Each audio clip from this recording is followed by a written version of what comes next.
तो बच्चों, इसके पहले हम लोगों ने ये सीखा है कि जो आपके जंतु हैं उनके अंदर पोषण कैसे होता है, उनके अंदर श्वसन कैसे होता है और उनके अंदर परिवहन कैसे होता है और उन सब चीज़ों का उत्सर्जन कैसे होता है। और आज के वीडियो में हम ये सीखेंगे कि जो आपके पेड़ पौधे हैं, जो आपके पादप हैं, जो आपकी वनस्पतियां हैं, उनके अंदर पोषण, परिवहन, श्वसन और उत्सर्जन की क्रिया किस प्रकार से होती है। तो फाइनली आज के वीडियो में हम पौधों यानी पादपों के अंदर हम क्या सीखने वाले हैं, पोषण एवं श्वसन को सीखने वाले। तो बच्चों देखिए, बहुत समय पहले की बात है, लगभग 2000 साल पहले लोगों के मध्य में ये मान्यता थी कि जो जीव जंतु हैं केवल उन्हीं के लिए ये सब क्रियाएं उन्हीं के अंदर होती हैं, पोषण, परिवहन, श्वसन और उत्सर्जन, और पादप या पेड़ पौधों के बीच में ऐसी कोई भी क्रिया नहीं होती। जो आपके वैज्ञानिक अरस्तु थे उनका भी मानना यही था कि जो केवल जीव जंतु हैं उन्हीं के मध्य ये सारी क्रियाएं होती हैं, बाकी किसी के अंदर, पेड़ पौधों के अंदर ये क्रियाएं नहीं होती। पेड़ पौधों को जो भी चाहिए, पेड़ पौधों के वृद्धि और विकास के लिए जो भी चीज़ चाहिए, केवल व केवल कहाँ से मिलता है, मिट्टी से मिलता है, और बाकी पौधों को किसी भी चीज़ की आवश्यकता नहीं होती। लेकिन फिर धीरे धीरे जब बाद में इसके बारे में अध्ययन होना शुरू हुआ तो धीरे धीरे एक एक चीज़ों का पता चला, और फिर लास्ट में जाकर के फाइनली ये बात पता लगी कि जो क्रियाएं जीव जंतुओं में होती है, पोषण, परिवहन, श्वसन और उत्सर्जन, ये सारी की सारी क्रियाएं पेड़ पौधे और वनस्पतियों के अंदर भी देखने को मिलती है। तो आइए हम देखते हैं कुछ नेक्स्ट टॉपिक को। तो जैसा कि हमने बताया कि हमने इस वीडियो में क्या पढ़ना है, पौधों में जैविक प्रक्रियाएं, यानी कि पौधों में जो भी जैविक प्रक्रिया, अब जो जैविक प्रक्रियाएं क्या होती हैं, जैसा कि हमने पहले ही डिस्कस कर चुका है कि जैविक प्रक्रियाएं 4 होती हैं, पोषण, परिवहन, श्वसन और उत्सर्जन। यानी कि हम पौधों में, अब किसके अंदर पढ़ेंगे, पौधों में इन चारों क्रियाओं को हम क्या करने वाले हैं, पढ़ने वाले हैं। तो सबसे पहला है हमारा कि पौधों में पोषण और श्वसन। हम जानते हैं कि हमारे शरीर की वृद्धि विकास के लिए, क्षतिपूर्ति के लिए हम जो भोजन लेते हैं, ऊर्जा जो हमें भोजन से प्राप्त होती है, वही क्या कहलाती है, पोषण कहलाती है। और यह पोषण प्राप्त कहाँ से होता है, जब हम श्वसन क्रिया करते हैं, जब हम क्या करते हैं, श्वसन। श्वसन का मतलब कि गैसों का आदान प्रदान। तो जब हम अपने शरीर के अंदर गैसों का आदान प्रदान करते हैं तो हमारे शरीर के अंदर कुछ रासायनिक क्रियाएं होती हैं, जिससे हमारा क्या प्राप्त होता है, भोजन का पाचन होता है, और उससे हमें क्या प्राप्त होती है, ऊर्जा प्राप्त होती है। तो अब इस संदर्भ में हम किस संदर्भ में पढ़ने वाले हैं, पौधों के संदर्भ में पोषण और श्वसन को पढ़ने वाले हैं। तो आइए देखते हैं। 17वीं शताब्दी की बात है। अब 17वीं शताब्दी का मतलब जैसे सन 1700, ये कौन सा शताब्दी चल रही है, 21वीं सदी चल रही है। तो ये आपकी 17वीं शताब्दी की बात है कि हेलमंट का प्रयोग, एक हेलमंट नामक वैज्ञानिक थे, उन्होंने अपना कुछ प्रयोग किया। और अपने प्रयोग में इन्होंने क्या किया, अपने प्रयोग में इन्होंने ये किया कि एक इन्होंने गमला लिया और गमले में थोड़ा सा मिट्टी लिया, यानी कि गमले में मिट्टी को भरा और उसमें एक 2 kg का पौधा लगाया। किस चीज का पौधा, विलो का पौधा। किसका पौधा लगाया, विलो का। विलो का पौधा लगाया, कितने केजी का, 2 kg का। अब उसमें उन्होंने क्या किया कि निरंतर वो पानी डालते गए और वह पौधा धीरे धीरे बढ़ता गया। और इसका इन्होंने जब 2 kg का विलो का पौधा लगाया तो उस टाइम में इन्होंने पौधे का और गमले का दोनों का वेट करके अपने रीडिंग में क्या किया, लिख लिया। भाई प्रयोग इसी प्रकार से किया जाता है। तो 2 kg का इन्होंने पौधा लिया, उसको किसका पौधा, विलोए का पौधा, और उसको गमले में रख दिया और उसका वेट, गमले का और पौधे का दोनों का वेट कर लिया। और फिर उसको निरंतर उसको एक जगह रख करके उसमें पानी निरंतर डालते गए। और 5 साल बाद जब इन्होंने वेट किया तो जो पौधे का वजन था वह 35 गुना बढ़ चुका था। कितना बढ़ चुका था, 35 गुना बढ़ चुका था। लेकिन जो गमले का वेट था उसमें बहुत कम मात्रा में, यानी बहुत मामूली सी, थोड़ी सी मात्रा में वृद्धि, मतलब थोड़ी सी मात्रा में कमी देखने को मिली। यानी कि अगर गमला इनका 50 किलो का था तो वह कितने किलो का मिला, 48 किलो का मिला। लेकिन अगर पौधा 2 kg का है तो यह कितने का हो गया, 70 kg का हो गया। अब देखिए यहाँ पे एक सोचने वाली बात है कि 2 kg का पौधा 2 kg का पौधा 2 kg मिट्टी को खा करके कितने kg का हो गया, 70 kg का हो गया। क्या ये पॉसिबल है भाई, मिट्टी कितनी कम हुई, 2 केजी कम हुई, परंतु पौधा कितना हो गया? 35 गुना बढ़ गया। यानी कि जिस अनुपात में मिट्टी में कमी आई उससे कहीं बहुत गुना ज्यादा पौधा बढ़ चुका था। तब इनके दिमाग की थोड़ी सी बत्ती जली और इन्होंने ये सोचना शुरू किया कि आखिर जब मिट्टी का अनुपात इतना कम आया तो पौधा इतना कैसे बढ़ गया। तब उन्होंने आगे जाकर के उनको ये पता चला कि जो हम पानी डाल रहे थे उसी पानी को वह पौधा क्या कर रहा था? अपने अंदर एब्जॉर्ब कर रहा था और उसी पानी की सहायता से वह पौधा क्या किया? निरंतर बढ़ता चला गया।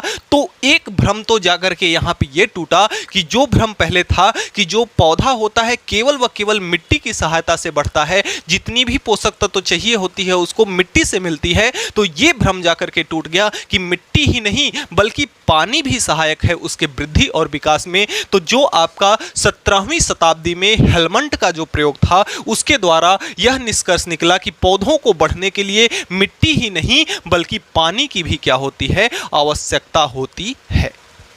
तो यहां से एक भ्रम टूटा। अब लगभग देखिए उस टाइम जो आपकी गैसें हैं, वायुमंडल में जो भी गैसें हैं, ऑक्सीजन है, कार्बन डाइऑक्साइड है, नाइट्रोजन है, जितनी भी गैसें हैं, उस टाइम में गैसों के बारे में, हवा के बारे में कोई भी अध्ययन नहीं चालू था। तो इसलिए गैसों और हवा इत्यादि पर किसी का ध्यान नहीं गया। बस उस टाइम लोगों ने ये मान लिया कि हाँ मिट्टी के ही बदौलत नहीं बल्कि आपका ये पानी की भी सहायता से पौधों में क्या देखने को मिलती है? वृद्धि और विकास देखने को मिलता है। तो जब लगभग 100 साल बीत गए तो 100 साल बाद एक वैज्ञानिक आए, जोसेफ प्रिस्टले। क्या कौन से वैज्ञानिक आए? जोसेफ प्रिस्टले, जिन्होंने हवा में गैसों का अध्ययन किया कि जो आपके वायुमंडल में हवा विद्यमान है उसमें विभिन्न प्रकार की गैसें भी हैं। इसका अध्ययन किसने किया? जोसेफ प्रिस्टले ने किया। देखिए एक प्रयोग इन्होंने भी किया। क्या प्रयोग किया? तो इन्होंने हवा में गैसों का अध्ययन किया। अब देखिए इनके जो प्रयोग था, इनके प्रयोग में क्या क्या चीजें थी? पौधा था और एक बड़ा सा बीकर था। 4 बड़े बड़े क्या थे? बीकर थे। बीकर का मतलब बर्तन, और ऐसे बर्तन थे जिनको बंद करने के बाद बाहर की वायु अंदर नहीं जा सकती थी। तो पहला नंबर में क्या था? उनके पास पौधे थे, कुछ पौधे थे, और दूसरा नंबर क्या? बीकर था, और तीसरा नंबर क्या? मोमबत्ती थी, और चौथा नंबर क्या? एक चूहा था। अब देखिए इन्होंने क्या किया। सबसे पहले इन्होंने क्या किया कि एक बीकर को खाली रखा और उसमें मोमबत्ती को क्या किया? जलाया, और बीकर का ढक्कन क्या किया? बंद कर दिया। अब देखिए चूंकि बाहर से वायु अंदर प्रवेश कर नहीं सकती है तो थोड़े समय में होता यह है कि मोमबत्ती अपने आप क्या हो जाती है? बुझ जाती है। दूसरे बीकर में इन्होंने क्या किया? दूसरे बीकर में एक पौधे को लगाया और फिर से मोमबत्ती जला करके ढक्कन को बंद कर दिया। तब इन्होंने देखा कि मोमबत्ती जो खाली जो बीकर था उसमें क्या हो गई थी? बुझ गई थी। लेकिन जो पौधा लगा करके उसमें मोमबत्ती जलाया तो वहां पे मोमबत्ती नहीं जली। ये तो दूसरा प्रयोग था। अब देखिए तीसरे प्रयोग में इन्होंने क्या किया कि ये वही बड़ा सा बीकर लिया और बीकर में चूहे को डाला और उसका ढक्कन बंद कर दिया। तो देखा इन्होंने कि थोड़ी देर बाद चूहा क्या हो जाता है? मर जाता है।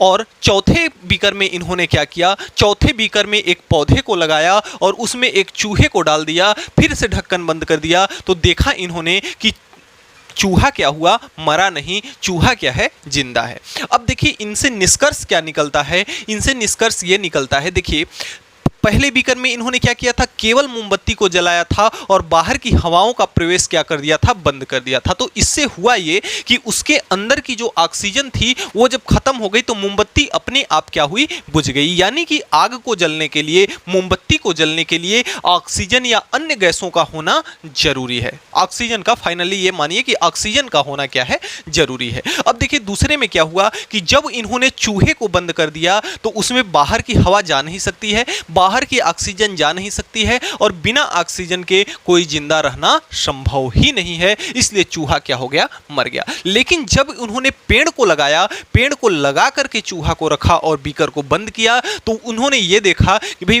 पेड़ से क्या प्राप्त होता है? ऑक्सीजन। पेड़ पौधे हमें क्या देते हैं? ऑक्सीजन देते हैं। तो जब इन्होंने पेड़ को लगा करके चूहे को बीकर में रखा तो इन्होंने ये देखा कि चूहा मरा नहीं बल्कि क्या है? जिंदा है। तो वहां से इन्होंने एक किसका खोज किया, इन्होंने ऑक्सीजन की खोज की। यानी कि जो आपकी मोमबत्ती थी या फिर जो आपका चूहा था, मोमबत्ती के जलने और चूहा के जिंदा रहने का कारण एक प्रकार की गैस थी, यानी कि एक प्रकार की क्या थी, गैस थी, जो कि कहां से प्राप्त हो रही थी, उस पौधे से प्राप्त हो रही थी। इन्होंने प्रैक्टिकली ये पता किया कि जो उनको जीने के लिए और मोमबत्ती को जलने के लिए जिस चीज की भी आवश्यकता थी वह कहां से प्राप्त हो रही है, पौधे से प्राप्त हो रही है। तो वहां एक प्रकार के गैस की खोज की, जिसका आगे चल करके बहुत समय बाद क्या नाम दे दिया गया, ऑक्सीजन का नाम दे दिया गया। और पेड़ पौधे हमें क्या प्रदान करते हैं, ऑक्सीजन प्रदान करते हैं। अब देखिए सवाल एक उठता है मन में, एक सवाल सुंदर सा प्रश्न बनता है क्या, कि ऐसा क्या है, किसमें, पौधों में ऐसा क्या है जिससे पौधे ऑक्सीजन का क्या करते हैं, निर्माण करते हैं। तो हमारा प्रश्न एक ही है कि ऐसा क्या है पौधे के अंदर जो पौधे क्या करते हैं, ऑक्सीजन का निर्माण करते हैं। तब इसके उत्तर के खोज की हमें क्या हुई, आवश्यकता हुई। तो इसकी उत्तर की खोज 18वीं सदी के अंत में और 19वीं सदी के आरंभ में, 19वीं सदी के आरंभ में और 18वीं सदी के अंत में, यानी 18वीं और 19वीं सदी के मध्य में क्या हुआ, ये जब प्रश्न उठा तो इसके उत्तर की खोज होना शुरू हो गई।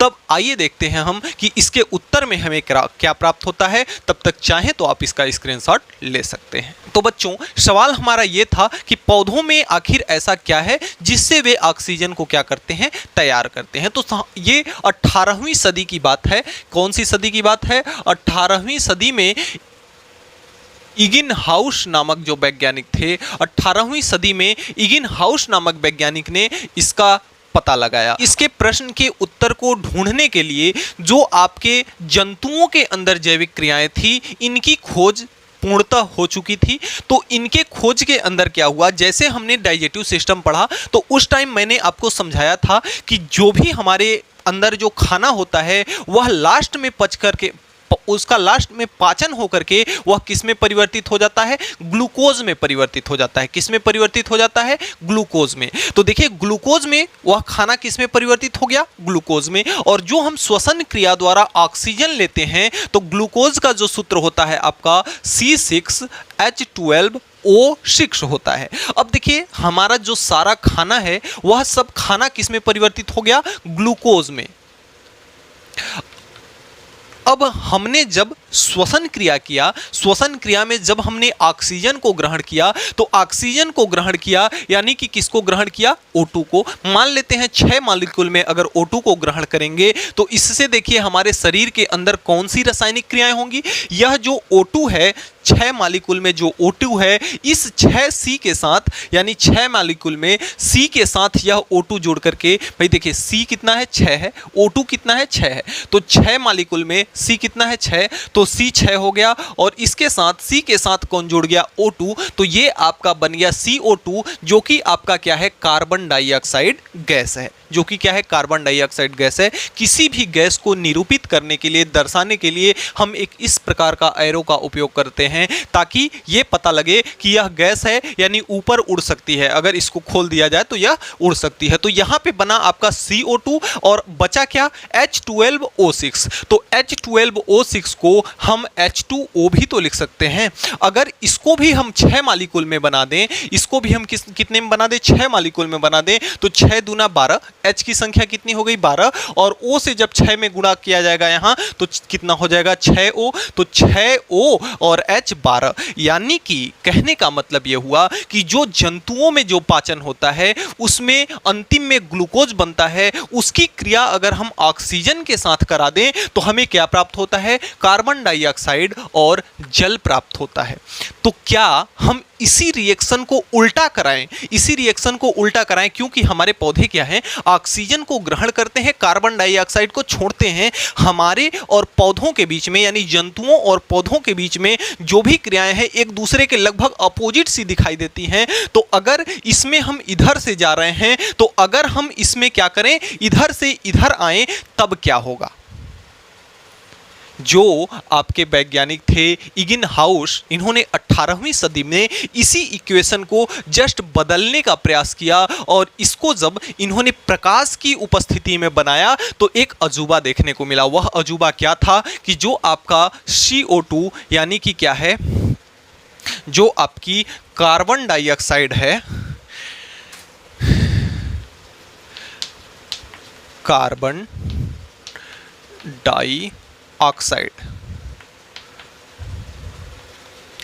डाइऑक्साइड है, इसको इन्होंने क्या किया, जल से अभिक्रिया कराया। कार्बन डाइऑक्साइड को किससे अभिक्रिया कराया, जल से अभिक्रिया कराया। और इसको किसकी उपस्थिति में, जो सूर्य का प्रकाश है, सूर्य की प्रकाश की उपस्थिति में यह जब क्रिया कराई गई तो क्या प्राप्त हुआ, कुछ भोज्य पदार्थ, कुछ रासायनिक पदार्थ निकले, यानी कि तो उसमें भोजन, कुछ मात्रा में भोजन निकला और क्या निकला, ऑक्सीजन निकला। और क्या निकला, ऑक्सीजन निकला। जब इसी अभिक्रिया को उल्टा कराया गया तो आपका कुछ भोजन निकला और ऑक्सीजन निकला। जैसे देखिए यहाँ कार्बन डाइऑक्साइड यानी कि इसको ले लेते हैं CO2 प्लस जल होता है, तो जल का सूत्र होता है आपका H2O। जल का सूत्र क्या होता है, H2O। मान लेते हैं यहाँ पे हमने N अणु CO2 के लिए और N अणु हमने क्या लिया, H2O का लिया। और इसको जब हम प्रकाश की उपस्थिति में जब इसको हमने क्या किया, इसकी अभिक्रिया कराया तो हमें क्या प्राप्त होता है, तब हमें प्राप्त होता है N मालिक्यूल में, ये आपका होता है N मालिक्यूल में C प्राप्त होता है। और C के साथ क्या जुड़ जाता है आपका H2O, कितने मालिक्यूल में, N मालिक्यूल में जुड़ जाता है आपका H2O। और प्लस में क्या निकलता है आपका ऑक्सीजन, प्लस में क्या निकलता है आपका ऑक्सीजन प्राप्त होती है। और यह भी कितनी मालिक्यूल में, N मालिक्यूल में। अब देखिए अगर इस N का मान N बराबर अगर 6 रख दें हम इस समीकरण में, N का मान अगर हम 6 रख दें, यानी यहाँ पे जो कार्बन के अणु हैं कितने उपस्थित हों, 6 उपस्थित हों। और H2O के जो अणु हैं कितने उपस्थित हों, 6 उपस्थित हों। तो यहाँ से हमारा क्या बन जाएगा, N के जगह पे 6 हो जाएगा तो यह हो जाएगा C6। और H2 मालिक्यूल में यहाँ है, 6 में 2 का गुणा होगा तो H कितना हो जाएगा 12। और O में जब 6 का गुणा होगा तो O कितना हो जाएगा 6 हो जाएगा। और प्लस में यहाँ से क्या मिल रहा है, O2 मिल रहा है, ऑक्सीजन गैस मिल रही है। यानी कि जब इस अभिक्रिया को हम विपरीत कराते हैं तो कुछ मात्रा में हमें क्या प्राप्त होता है, ग्लूकोज प्राप्त होता है और क्या प्राप्त होता है, ऑक्सीजन प्राप्त होता है। और यही प्रक्रिया किसमें होती है, पेड़ पौधों में होती है। यही प्रक्रिया क्या होती है, पेड़ पौधों में होती है। जब उनके पास क्या उपस्थित होता है, मिट्टी से जल, नीचे से जल और पर्यावरण से CO2 और सूर्य से प्रकाश। इन तीनों चीजों का जब कॉम्बिनेशन करते हैं, इन तीनों चीजों को जब मिलाते हैं पौधे, तो उनको क्या प्राप्त होता है, ग्लूकोज प्राप्त होता है और ऑक्सीजन। यानी कि इसमें जो मुख्य उत्पाद प्राप्त होता है, यानी कि इसमें जो मुख्य उत्पाद आपका प्राप्त होता है, मुख्य उत्पाद, तो मुख्य उत्पाद आपका क्या होता है, मुख्य उत्पाद आपका ग्लूकोज होता है। और जो गौण उत्पाद होता है, जो गौण यानी द्वितीयक उत्पाद जो होता है वह क्या होता है आपका ऑक्सीजन होता है। जो गौण उत्पाद होता है वह क्या होता है आपका ऑक्सीजन होता है। यानी मुख्य रूप से हमें क्या मिला, ग्लूकोज मिला, जो कि ग्लूकोज क्या है आपका भाई C6H12O6। यानी यह क्या है, C के साथ कार्बन है, यानी एक कार्बनिक यौगिक है। और इसी को हम लोग कहते हैं कार्बोहाइड्रेट। यानी कि हमें क्या प्राप्त हो रहा है, कार्बोहाइड्रेट प्राप्त हो रहा है और ऑक्सीजन प्राप्त हो रहा है। यह किसके द्वारा प्राप्त हो रहा है, पौधों के अंदर जब यह क्रिया हुई तो हमें ग्लूकोज मिला और क्या मिला, ऑक्सीजन मिला। ग्लूकोज मिला और ऑक्सीजन मिला, जिसको ग्लूकोज को हम कार्बोहाइड्रेट के रूप में लेते हैं अपने शरीर में एनर्जी के लिए, ऊर्जा के लिए। और ऑक्सीजन को हम श्वास के लिए लेते हैं, श्वास में लेते हैं अपने इन रासायनिक अभिक्रियाओं को, अपनी पाचन की क्रियाओं को पूर्ण करने के लिए। तो ये अभिक्रिया यहाँ से प्राप्त हो गई, जो कि किस सदी में प्राप्त हुई, 18वीं से 19वीं सदी के मध्य प्राप्त हुई। और इगिन हाउस ने इसका क्या किया, निराकरण किया। तो इस तरह से हमारे पौधों के अंदर अभिक्रियाएं होती हैं। अब आइए देखते हैं कि पौधे में ऐसा कौन कौन सा भाग है, ऐसा क्या है जो कि इन अभिक्रियाओं को क्या करता है, संपन्न कराता है। तो प्यारे बच्चों, अगर आप पिछले पाठों के सहित या पिछली बताई गई बातों के सहित अगर रिलेटेड करके पढ़ेंगे तो आपको पढ़ने में मज़ा भी आएगा और एकदम लॉजिकली कंसेप्ट आपको समझ में भी आएगा। कैसे? देखिए, जैसे कि हमने आपके अध्याय 5 में ये पढ़ा कि पौधों के अंदर ऊर्जा का प्रवाह कैसे होता है और पौधों को कौन खाता है तो उसको ऊर्जा किस प्रकार से मिलती है, इसके बारे में हम लोगों ने पढ़ा। फिर हमने ये पढ़ा कि जीवों के अंदर पाचन कैसे होता है। अब उन जीवों के अंदर पाचन, श्वसन, उत्सर्जन इत्यादि से रिलेटेड जब हम इन पौधों को कर देंगे तो पढ़ने में आपको एकदम बिल्कुल से मजा आ जाएगा। अब यह देखिए, आपका एक क्या है, प्लांट है, आपका एक क्या है, पौधा है, जो कि मिट्टी के अंदर रखा हुआ है, मिट्टी के अंदर है। अब इसमें देखिए, मुख्य कार्य जो आपका है किसकी होती है? पत्तियों की होती है। मुख्य कार्य इसमें देखिए किसका होता है? पत्तियों का होता है। अब देखिए, इसमें एक पत्ती आप सबने, तो इसका देखिए मुख्य कार्य जो होता है, तो इस पौधे का श्वसन और पोषण का जो मुख्य कार्य होता है वह किसका होता है? पत्तियों का होता है। किसका होता है? पत्तियों का होता है। अब इन पत्तियों में देखिए कई भाग होते हैं कि जो पेड़ों की पत्ती है हर किसी ने देखा होगा, इसमें कई भाग होते हैं। देखिए, जैसे ये आपका मोटा सा भाग जो दिख रहा है पत्ती के अंदर, बीचों बीच जो एक मोटा सा भाग होता है वह क्या होता है? पेसियोल। इसको क्या कहते हैं हम? पेसियोल है। पेसियोल, यह क्या है? पेसियोल है, जो पत्ती को क्या करता है? खड़ा करके रखता है, पत्ती को झुकने नहीं देता, यानी इसमें तन्यता का गुण देखने को मिलता है। किसके कारण से? पेसियोल के कारण से। किसके कारण से? पेसियोल के कारण से। अब देखिए, इसका जो यहाँ पे नोकीला वाला भाग होता है, ये वाला भाग, इसको हम कहते हैं एपिक्स। इसको हम क्या कहते हैं? एपिक्स कहते हैं। इसको हम क्या कहते हैं? एपिक्स। और ये जो पत्तियों के किनारे किनारे वाला भाग है इसे हम कहते हैं नाजीन। इसे हम क्या कहते हैं? नाजीन कहते हैं। और जो इसमें छोटे छोटे पतले पतले यहाँ पे धागे टाइप का, रेसे टाइप के दिखाई देते हैं, यह क्या है? इसका सिरा है, वेनस है। इसका क्या है? सिरा है। दूसरी चीज, कोई भी पत्ती आप देखते होंगे तो उसमें इस प्रकार से छोटे मोटे उसमें धब्बे दिखाई देते हैं। क्या दिखाई देते हैं? छोटे मोटे इस प्रकार से धब्बे दिखाई देते हैं। और इन धब्बों को हम क्या कहते हैं? क्लोरोप्लास्ट कहते हैं। क्लोरोप्लास्ट। अब इसी क्लोरोप्लास्ट में आपका क्लोरोफिल होता है। इसी क्लोरोप्लास्ट में जो आपका क्लोरोप्लास्ट है, इसमें क्या होता है? आपका क्लोरोफिल होता है। क्लोरोफिल। इसके अंदर क्लोरोप्लास्ट, यानी कि जो पत्तियों के अंदर आपको हल्के हल्के निशान में धब्बे दिखाई देते हैं उसे हम कहते हैं क्लोरोप्लास्ट। और क्लोरोप्लास्ट के अंदर होता है आपका क्लोरोफिल। और क्लोरोफिल के ही कारण जो पत्तियां हैं आपकी कैसी दिखाई देती हैं? हरी भरी दिखाई देती हैं। पत्तियां कैसी दिखाई देती हैं? हरी भरी दिखाई देती हैं। और देखिए, जो आप पत्तियों में आप गौर से जब देखेंगे तो उसमें छोटे छोटे छिद्र टाइप के इस प्रकार से देखने को मिलेंगे। छोटे छोटे क्या देखने को मिलेंगे? छिद्र देखने को मिलेंगे, जिसे हम कहते हैं स्टोमेटा, या इसको हिंदी में कहते हैं रंध्र। हिंदी में क्या कहते हैं? रंध्र कहते हैं।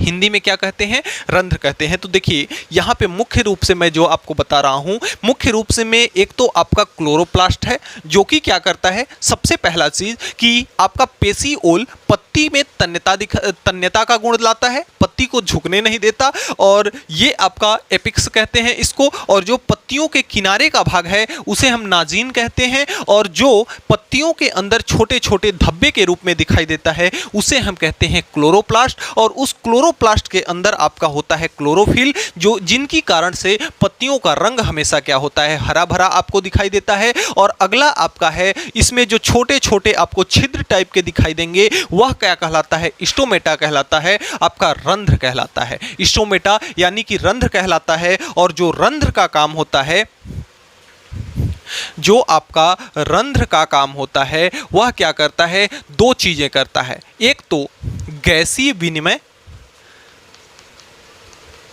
गैसीय विनिमय। गैसीय विनिमय का मतलब क्या हुआ? कि गैसों का आदान प्रदान। जैसे हम क्या करते हैं अपने श्वसन क्रिया में, ऑक्सीजन लेते हैं, कार्बन डाइऑक्साइड छोड़ते हैं। और पौधों में जस्ट विपरीत होता है, ऑक्सीजन को त्यागना, छोड़ना और कार्बन डाइऑक्साइड को ग्रहण करना। देखिए कार्बन डाइऑक्साइड लेते हैं, कार्बन डाइऑक्साइड कहाँ से? वातावरण से, मिट्टी से पानी और सूर्य से प्रकाश। इन तीनों चीजों का जब कॉम्बिनेशन होता है तो पौधों का क्या तैयार होता है? भोजन तैयार होता है।